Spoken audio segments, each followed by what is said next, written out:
next extract from this book is about his next partnership. He says the first partnership was Imran, his second was Huma, and the third was the great Waqar Yunus.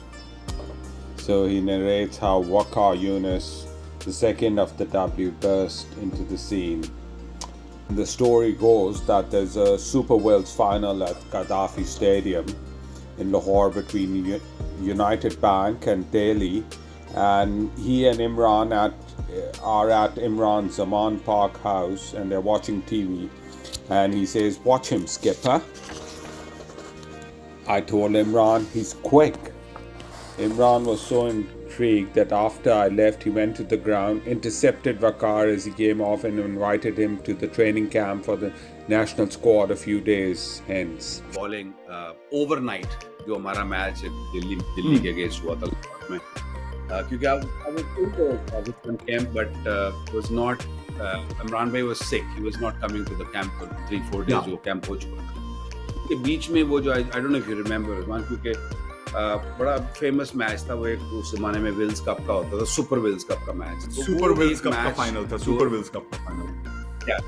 वो match घर पे बैठ के वो जो 3-4 over मेरे थे, he saw those overs and that's it, that was my luck changing, those 4 overs, and he came next morning and he didn't see me in the nets में नहीं देखा. I was in the 22 boys and he said first thing he put his hand on my shoulder, and literally when he put his hand on my shoulder, जैसे होता है ना कि ज़मीन पैरों के नीचे से slip हो जाती है, it was literally that feeling, and I still get goosebumps with.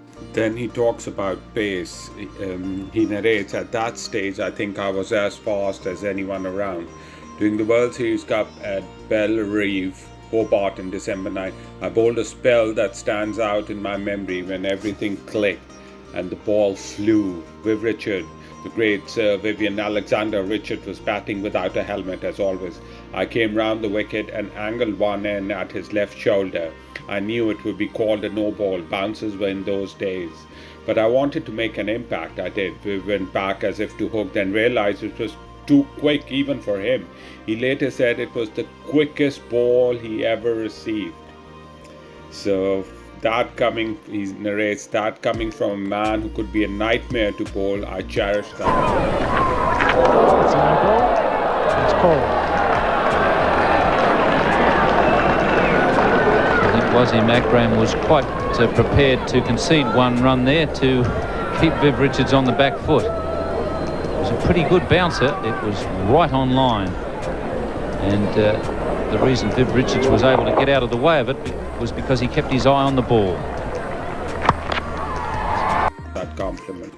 Then the story goes on. I also knew pace when I saw it, and Waqar had it. He was 17 years old, broad shoulder, strong legged. He ran 30 meters to bowl, and his stock ball was full and fast. Even at that stage, he was overborn of the bouncer.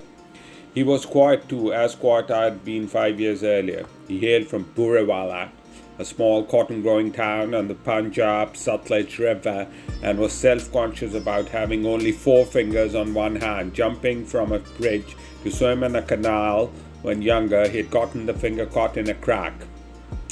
Anyway, I was already proud of him.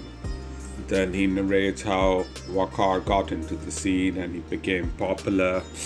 But in my opinion, the two W's, Waqar was the pacey half and Wasim was the better half. But these two W's are arguably the most deadliest combination of pacers ever seen in the history of cricket.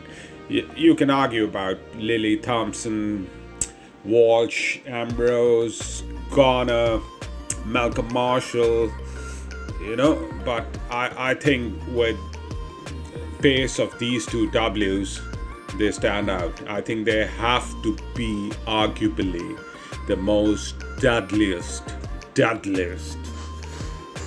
And that deadly combination of one being a left armer and the other being a right armer, and they both could reverse swing, and they both had pace. I mean, amazing.